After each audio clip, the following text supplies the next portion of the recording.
Breaking news from the sports world. This year's NCAA tournament has been canceled because of the coronavirus. So that means no March Madness. It was just a series of events that was just going on today. The ACC and the Atlantic 10 also canceled their basketball tournaments out of an abundance of caution today. It happened right before VCU was set to take the court this afternoon. And our sports director, Lane Casadante, is in Brooklyn with the team. He joins us now with an update. Lane, this is a crazy day in the sports world.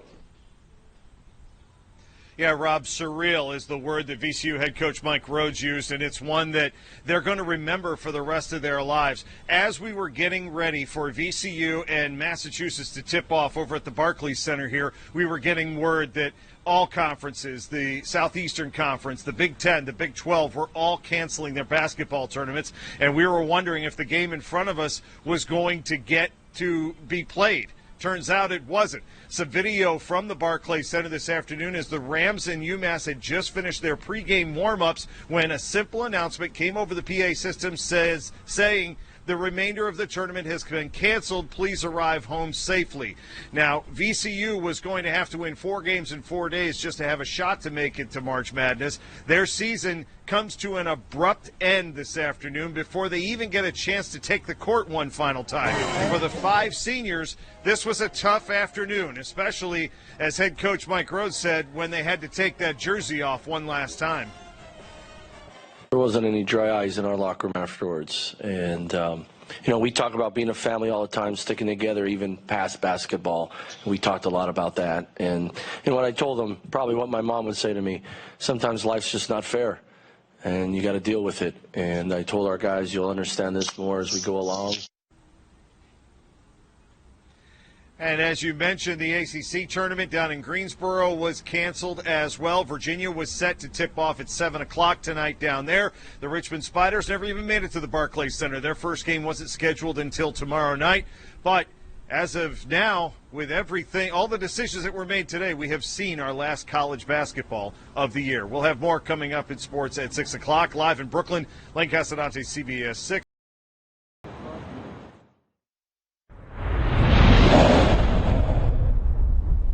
Historic announcement from the Washington Redskins. The football team's name and logo will now be retired. This comes after years of criticism claiming the term Redskins is a slur against Native Americans. CBS 6 Sports Director Lane Casadante is here to tell us what led up to the change and what's next for the team. Lane? Julie and Cheryl, just a few years ago, Redskins owner Daniel Snyder was adamant about never changing the team's nickname. Now, there seems to be a rush to possibly get it done before the start of this season. The team has been known as the Redskins since 1933, but this year, pressure from longtime sponsors like Nike, FedEx, and Pepsi has joined voices of Native American groups in convincing Snyder to retire the name. The last NFL team to change their name was the Tennessee Oilers. They changed to the Titans following their move from Houston. The Redskins will need the NFL to approve any change to their name, but the league is not pressuring the team to get it done under any deadline. Head coach Ron Rivera has said recently he'd love to have it done before the start of the season, but when you consider that it's taken some franchises as long as 2 years to change a name and a logo, that seems like a very tough task. The franchise will still use the name Redskins until they are ready to unveil a new name, which will need to be trademarked at some point, and that process can take up to a year to complete. Well, not only is Gabe Henderson's community remembering him as a friend and a classmate, but also as a talented athlete. Sports Director Lane Casadante joins us now here in the studio to tell us about the impact he made on the football field. Lane? Rob and Julie, last fall, the Deep Run Wildcats had their first undefeated season in over a decade. Gabe Henderson was a big part of that success.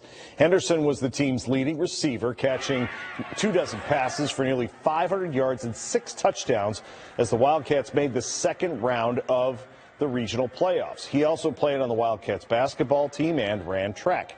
Last August, we talked with head coach Chad Hornick about what he expected out of Henderson and some of his teammates going into the season. Gabe Henderson at wideout is really this is a third year starting on varsity, and he's only a junior. All these guys I'm talking about are getting looked at by colleges and everything, so they're all legitimate football players that we're kind of putting the whole season on their shoulders. In Henderson's case, colleges were looking at him. He already had scholarship offers from VMI, William & Mary, and Norfolk State to play football. Lane Casadante, CBS 6. Good evening, everyone. Depending on how our current pandemic has treated you, you could be feeling that life is handing you quite a bit more than you're used to handling these days. And there is nothing wrong with admitting being down. But as tonight's athlete will show us, the real crime is to stop looking for what can lift you up. Right there, that's what I want. In the 11 years that Jason Elkins has been a personal trainer, he's seen every level of athlete come through his doors. There you go. And he has found a way to make them all better. Getting that body square. From NFL players to wannabe weekend warriors. Big shrug at the top. Working with sprinters requires a different course of action. Good. We want to make sure that their core, that their legs, their upper back is strong, so therefore they're able to apply more force into the ground. Elkins has worked with the differently abled in the past as well, mainly wheelchair racers. But when Antoine Craig walked into his gym, Elkins was stopped in his tracks. I didn't catch it the first time. What sport are we doing? He said, track. I said, what? Antoine is nearly completely blind. 10. Good job. That's what we want. He has retinitis pigmentosa, a condition that causes the retinas to slowly die over time. He was diagnosed a decade ago and started his academic career at VCU with some vision, but had to prepare for the inevitable. But I had to actually commit to like my full blindness and not actually use my vision so that I could actually graduate. Antoine had a lot working against him. Looking for something positive, he started running about 4 years ago with the help of the folks at Sportable. He ran the Broad Street Mile and found that just finishing, no matter how fast or slow, gave him something positive on which to focus. Like once I crossed the finish line, it was just a feeling of like accomplishment that I at that time I wasn't getting, because I was like enduring so much loss. Like I'm losing my vision, I'm losing like friends, I'm away from my family, and you're just taking so many L's. Like that moment when I crossed the finish line, it's just like, okay, this feels great. Set, go. Through his workouts and progression, Antoine discovered he was actually a better sprinter than a distance runner. I'm gonna do another lap. All right. So Antoine trains and competes with a guide runner. The two are tethered at the hands with a simple string. Go. The guide runner usually needs to be faster than the athlete, and they need to sync up their strides and pacing to run their best. Go. Pull, pull, pull, pull, pull, pull, pull, pull, pull. Antoine is preparing for the Pan Olympic Games in Tokyo, which have been pushed back a year due to the coronavirus pandemic. Right there. That's what I want. That's more time to work out with Elkins. Go. Drive, drive, drive. Who was caught taking it a little too easy on Antoine at the beginning. And when he looks at me and says, I'm blind, I'm not weak, then it put me in my place as far as, great, let's train. I'm going to train you the way I would train any other sprinter. Antoine ran a personal best of 11.7 seconds in the 100-meter dash at the Parapan Games in Peru last summer. His goal is to run 11 seconds flat or better. Go. There is no doubt in anyone's mind who is around Antoine for even a few moments that goal is achievable. You just commit to something. If you commit to anything, you could accomplish it. And I think that's why I'm kind of on this journey now. Go. Drive, drive, drive. The attitude is what you want from any athlete. I don't care if you, whatever sport you're in, if you have an attitude the way that Antoine has, as far as it's drive, it is discipline. There's no woe is me, is I'm going to push. I have a goal and I'm going to reach a goal. Everything that you have with you now is enough, You're not missing anything, So you can't really focus on the negative. Just focus on the positive and just keep moving and you'll get there. As we mentioned, Antoine has even more time to prepare for the Paralympics in Tokyo, which will now be held next year. If you'd like to follow his journey, he posts regular updates on his YouTube channel. Just search for Legendary Untold. A link to his channel will be on our website as well. If you'd like to nominate someone to be profiled, email us at beyondtheroster@WTVR.com. The News at 11 is coming right back. If you have been a fan of the Virginia football program for the last 25 years, names like Barber, Poindexter, Jones, Kirby, and more are just some of the more familiar to have graced Scott Stadium.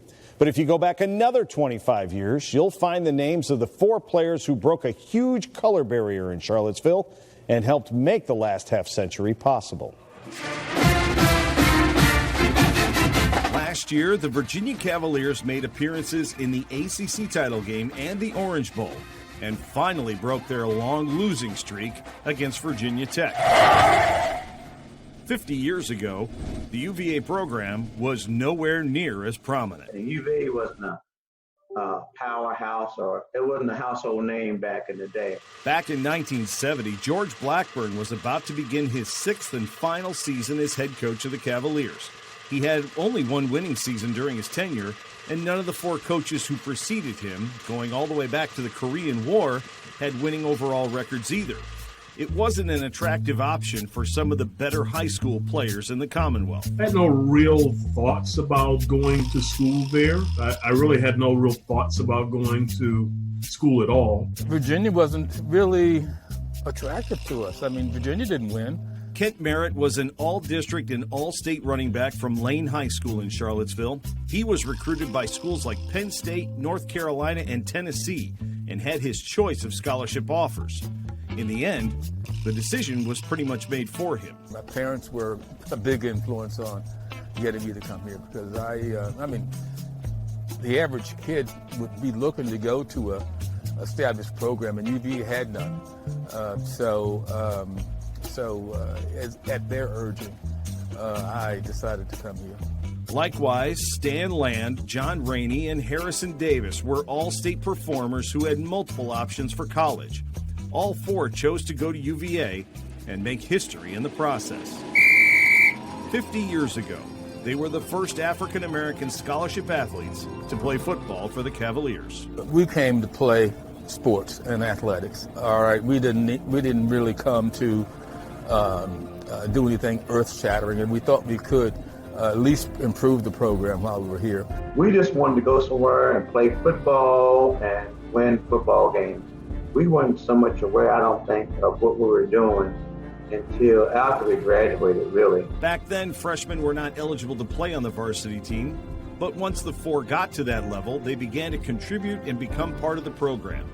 Not that there weren't hurdles and constant reminders that their trailblazing wasn't always celebrated or desired. People were nice, but you knew in the background, people said, okay, we're not ready for this. People weren't ready for it. After a touchdown, they had a rebel flag that they waved in the stands, and they played Dixie and that sort of thing. I can recall having a spirited wrestling match with one of the other players during one of the drills that we were doing. He decided that he wanted to use a word that I didn't particularly like, and so around and around we went. Harrison Davis, our quarterback, he caused the brunt of it because you didn't have black quarterbacks back in the 60s and 70s, So I remember one time that he had thrown an interception, and somebody from stand said, "Get him a watermelon, maybe he can throw it better," Then turned around and gave everybody the finger. And You can still find some of their accomplishments in the UVA record books, but the ones of which they are most proud are earning their degrees and making those around them rethink what they thought they knew about African Americans as players and as students. But after you get away from it and then start to look back and reflect, you understand what that really meant. That was a big event in the history of UVA. We were groundbreakers. I think that people appreciated how we carried ourselves while we were here at UVA. All 4 of us graduated, and we went on to do pretty successful things. We were pretty successful. Our 3rd year, he said, "John," he said, "I didn't know what to expect, when they said blacks were coming," he said. And I had to call my parents liars because of the lies they told me when I was coming up about black people. He said, "You all proved to me that, all of the stuff that our parents tell us was a bunch of crap, and I want to apologize for that, for my thoughts." And I said, "Okay, well, if we did nothing else, maybe we, showed a few people that what blacks really are." Merritt led the Cavaliers in rushing in 1971 and 1972. That latter season, he played with a quarterback named George Allen, who would go on to be both governor and senator from the Commonwealth. UVA does have plans to honor these four publicly, but they will do so when COVID restrictions are more relaxed and they can be presented in front of a full crowd at Scott Stadium. If you would like to nominate someone to be profiled, email us at beyondtheroster@WTVR.com.